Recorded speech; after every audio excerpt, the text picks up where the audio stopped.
Bonjour et bienvenue sur la chaîne Le Culte du Dé. Alors aujourd'hui, je vais vous présenter un des packs alliés pour la gamme Imperial Assault.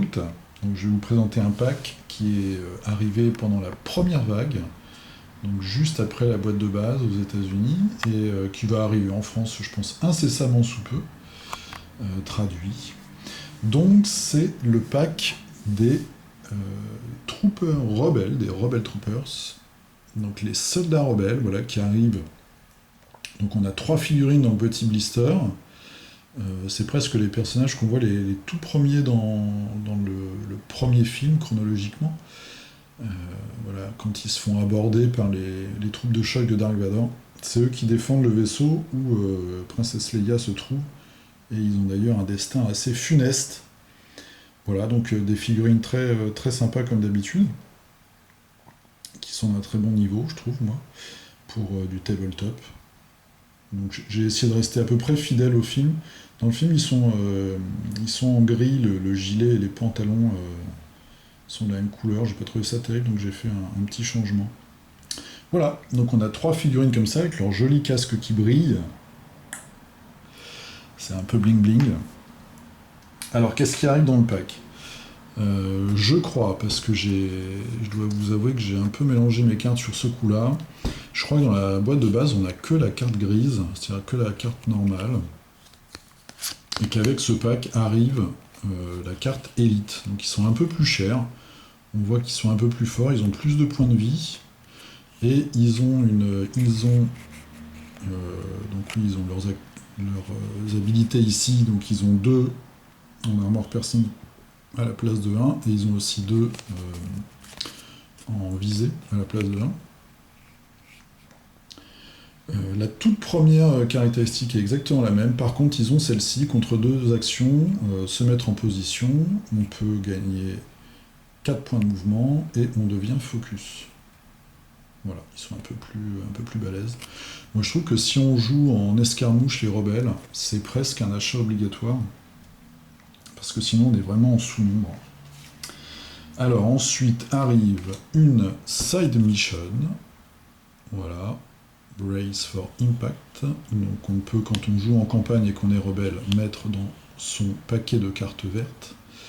C'est une mission donc, qui va servir à récupérer justement ces soldats après comme alliés pour les missions futures.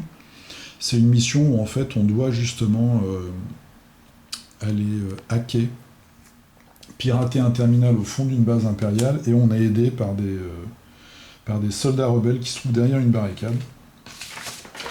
Voilà, je vais vous montrer le plan vite fait qui arrive avec la fiche, comme d'habitude. Voilà, donc on arrive là, on doit aller hacker un terminal qui est là, et ici on a des soldats qui sont derrière une barricade que les impériaux peuvent détruire, mais ne peuvent pas franchir si elle est toujours là, et par contre les soldats peuvent la franchir gratuitement. Ensuite, on a comme d'habitude, deux missions escarmouches. Hein. Donc il y en a une qui va consister à aller détruire des générateurs dans le camp adverse. Donc, je vous montre ça vite fait. Voilà, donc si on est rouge, il faut aller détruire les générateurs qui sont ici, et si on est bleu, ceux qui sont ici. Et la deuxième mission, donc c'est Weapons Project. Là, il faut aller chercher des armes qui sont ici, en B, et qui vont nous donner un bonus au tir. Un bonus de dégâts, en fait, quand on tire sur nos ennemis. Voilà, ça c'est les deux cartes d'escarmouche. Ensuite, et pour finir, on a 6 cartes common card, donc toujours pour le mode escarmouche. On a focus, donc elle coûte 1, on devient focus contre une action. On a la force du nombre, alors ça coûte 1. Une fois qu'on a résolu une activation de groupe, on peut immédiatement faire une deuxième activation. Il ne faut pas que le total des groupes activés dépasse 12. On a provocation. Donc quand on fait une activation, on choisit une figurine hostile qui doit être adjacente à au moins un de nos soldats ou de nos gardiens, et cette figurine ou ce groupe d'ailleurs doit s'activer tout de suite. Ensuite, on a deux fois la carte renfort. Donc ça on l'avait déjà vu je crois, à utiliser au début d'un round. On choisit un de nos soldats défaits, donc qui a été supprimé, et si son coût de renfort est de 3 ou moins, on peut le placer immédiatement adjacent à une des figurines de son ancien groupe. Et enfin, celle-là elle est super. Contre 3, grenadiers, donc on a des grenades, enfin on a une grenade. Contre une action, on choisit un espace, une case à 3 de distance, on jette un dé rouge, et toutes les figurines qui sont dans cet espace et sur les espaces adjacents, donc c'est un blast en fait, se prennent le nombre de dégâts indiqués par le dé rouge.